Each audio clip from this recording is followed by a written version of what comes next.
Welcome to the Slop Farm. Enjoy the video. You begin by removing the knob if it comes off. This gives full access and prevents damage. Once removed, tape the door around the knob and lay down a cloth to catch drips. Put on gloves and set a plastic tray under the work area. Apply a thick layer of gel paint remover with a small brush. Cover the painted surfaces completely, because gel clings to vertical metal and softens paint without saturating surrounding wood. Once the gel has set for about 10 to 20 minutes, probe a small area to test softness. If it resists, wait longer. Use a plastic scraper at a low angle to lift softened paint. Avoid metal blades that scratch.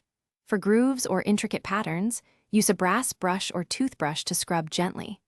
After lifting most paint, wipe with a rag and reapply gel to any remaining patches, because multiple short applications avoid damage and remove all layers evenly. To finish, follow the stripper's neutralizing step, usually a water rinse or solvent wipe, and dry thoroughly. Then polish the metal with a suitable cleaner to restore shine before reassembling the knob.